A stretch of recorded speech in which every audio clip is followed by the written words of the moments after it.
നമസ്കാരം, എല്ലാവർക്കും മറ്റൊരു വീഡിയോയിലേക്ക് സ്വാഗതം. ഇന്ന് ഈ വീഡിയോ നിങ്ങൾക്ക് മുമ്പിൽ പരിചയപ്പെടുത്തുന്നത് നിങ്ങൾക്ക് +1 അപേക്ഷ സമർപ്പിച്ച എല്ലാ വിദ്യാർത്ഥികളും ആഗസ്റ്റ് 20 മുമ്പായി തന്നെ സ്റ്റുഡൻറ്റ് കാൻഡിഡേറ്റ് ലോഗിൻ ചെയ്യണമെന്ന് പറഞ്ഞ് വിദ്യാഭ്യാസ ഡയറക്ടർ ഉത്തരവിറക്കിയിട്ടുണ്ട്. അതുമായി ബന്ധപ്പെട്ട് എങ്ങനെ നമുക്ക് സ്റ്റുഡൻറ്റ് കാൻഡിഡേറ്റ് ലോഗിൻ ചെയ്യാം എന്നുള്ളതിനെക്കുറിച്ചാണ്. അപ്പോൾ ഇത്തരത്തിൽ കാൻഡിഡേറ്റ് ലോഗിൻ പൂർണ്ണമായി സബ്മിറ്റ് ചെയ്ത ആളുകൾക്ക് അലോട്ട്മെൻറ്റിൽ സ്ഥാനമുണ്ടാവുകയുള്ളൂ.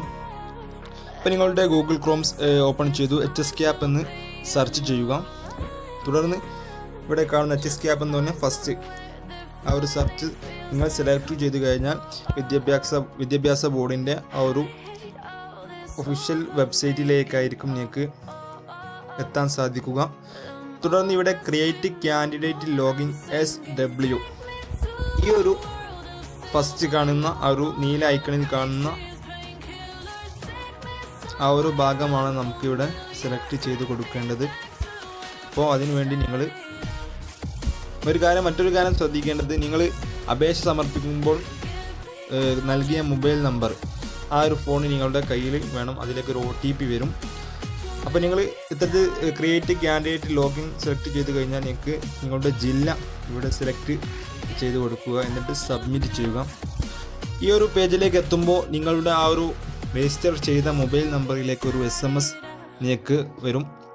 ആ SMS നിങ്ങൾക്ക് അതിൻ്റെ ആപ്ലിക്കേഷൻ നമ്പറും അതുപോലെ തന്നെ ഒരു OTPയും നിങ്ങൾക്ക് ഇവിടെ കാണാൻ സാധിക്കും. കൃത്യമായി തന്നെ ആ ഒരു OTP നിങ്ങൾ എൻ്റർ ചെയ്ത് കഴിഞ്ഞാൽ നിങ്ങൾക്ക് ഇത്തരത്തിലുള്ള ഈ ഒരു പേജിലായിരിക്കും നിങ്ങൾ എത്തുക.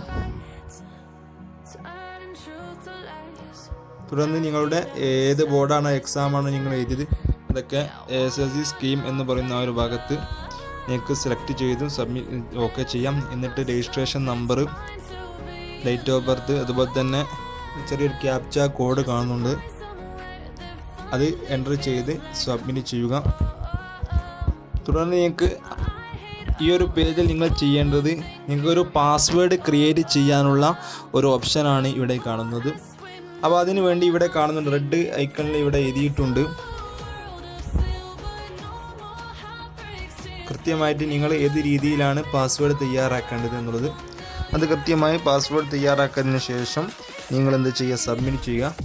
തുടർന്ന് ഇതുപോലെ നിങ്ങൾക്ക് സക്സസ്ഫുള്ളി കാൻഡിഡേറ്റ് ലോഗിൻ എന്ന് പറഞ്ഞുകൊണ്ട് ഒരു വിൻഡോസ് ആയിരിക്കും കാണുക. ഇവിടെ നിങ്ങൾ കാൻഡിഡേറ്റ് ലോഗിൻ ആണ് ഇനി ചെയ്യേണ്ടത്. ഇവിടെ യൂസർ നെയിം എന്ന് പറയുന്നത് നിങ്ങൾക്ക് നേരത്തെ രജിസ്റ്റർ ചെയ്ത ആ ഒരു മൊബൈൽ നമ്പറിലേക്ക് നിങ്ങൾക്കൊരു രജിസ്ട്രേഷൻ ആപ്ലിക്കേഷൻ കോഡ് വന്നിട്ടുണ്ട്. അത് നിങ്ങൾ നിങ്ങൾ നേരത്തെ കൊടുത്ത പാസ്വേഡ് എൻ്റർ ചെയ്യുക. തുടർന്ന് വരുമ്പോൾ ഇതുപോലത്തെ ഒരു ഇൻ്റർഫേസിൽ നിങ്ങൾക്ക് കാണാം application view, edit application, print application. Application view എന്ന് പറയുന്നത് നിങ്ങൾക്ക് നേരത്തെ അപേക്ഷ സമർപ്പിച്ചപ്പോൾ ഉള്ള ആ ഒരു രേഖകളും കാര്യങ്ങളൊക്കെ ഇവിടെ കാണാൻ സാധിക്കും.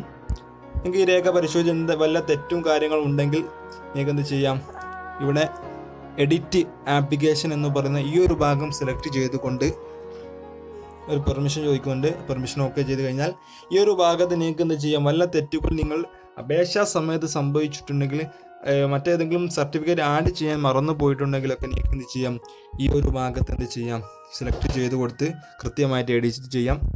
അതിനുശേഷം എഡിറ്റൊന്നും ചെയ്യണമെങ്കിൽ നിങ്ങൾക്ക് സബ്മിറ്റ് ഡീറ്റെയിൽസ് എന്ന് കൊടുത്തു കഴിഞ്ഞാൽ അത് ഭാഗം സബ്മിറ്റ് ആയി. രണ്ടാമതായി വരുന്നത് നിങ്ങളുടെ ഗ്രേഡാണ്. നിങ്ങൾക്ക് ഗ്രേഡ് കൊടുത്തത് വല്ല തെറ്റുണ്ടെങ്കിൽ അത് എഡിറ്റ് ചെയ്യാം. യാതൊരു കുഴപ്പമില്ലെങ്കിൽ നിങ്ങൾക്ക് എന്ത് ചെയ്യാം, സബ്മിറ്റ് ചെയ്ത് പോകാം.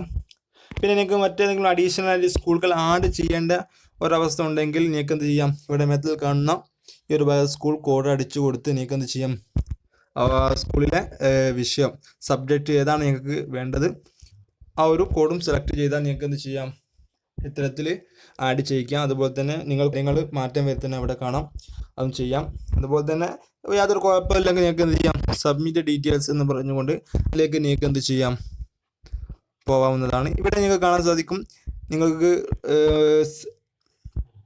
നിങ്ങളുടെ സർട്ടിഫിക്കറ്റ് ആണ്. ഇതിലെന്തെങ്കിലും മാറ്റം വരുത്താനുണ്ട്, അതായത് നീന്തൽ സർട്ടിഫിക്കറ്റ്, അത്തരത്തിലുള്ള സർട്ടിഫിക്കറ്റുകൾ ഉണ്ടാവുമല്ലോ, സ്കൂൾ സർട്ടിഫിക്കറ്റ്, അതിൻ്റെ ഒരു ഭാഗമാണ്. അവിടെ എന്തെങ്കിലും മാറ്റം വരുത്താനുണ്ടെങ്കിൽ നിങ്ങൾ എന്ത് ചെയ്യുക, എന്തെങ്കിലും മാറ്റം വരുത്തുക, തെറ്റുണ്ടെങ്കിൽ മാത്രം മാറ്റിയാൽ മതി. അല്ലെങ്കിൽ നിങ്ങൾ ഇവിടെ എങ്ങനെ ഒരു വിഷയം വരികയാണ്, സർട്ടിഫിക്കറ്റ് നമ്പർ എന്ന് പറയുന്നത് 0 ചെയ്ത് കൊടുത്താൽ മതി. അതായത് സ്വിമ്മിങ്ങിൻ്റെ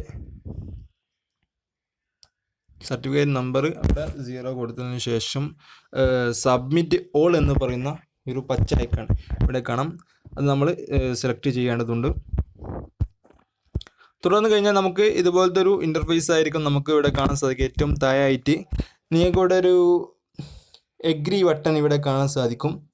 ഇവിടെ 0 കൊടുത്തു, സബ്മിറ്റ് ചെയ്തു. എഡിറ്റ് ചെയ്യണമെങ്കിലൊക്കെ എഡിറ്റ് ചെയ്യാവുന്നതാണ് മറ്റു ഭാഗങ്ങൾ.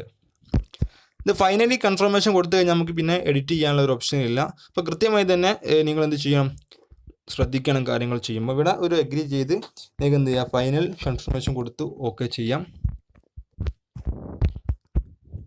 ഇത്തരത്തിൽ നിങ്ങൾക്ക് എന്ത് ചെയ്യാം, നമ്മൾ ഫൈനലി സബ്മിറ്റ് ചെയ്യുമ്പോൾ ഇതുപോലത്തെ ഒരു ഇൻ്റർഫേസിൽ നിങ്ങൾക്ക് ഈ ഒരു filled online application printable form നിങ്ങൾക്ക് മൊബൈലിൽ പ്രിൻ്റ് ചെയ്ത് വെക്കാം. ഇവിടെ do not submit this application form to school.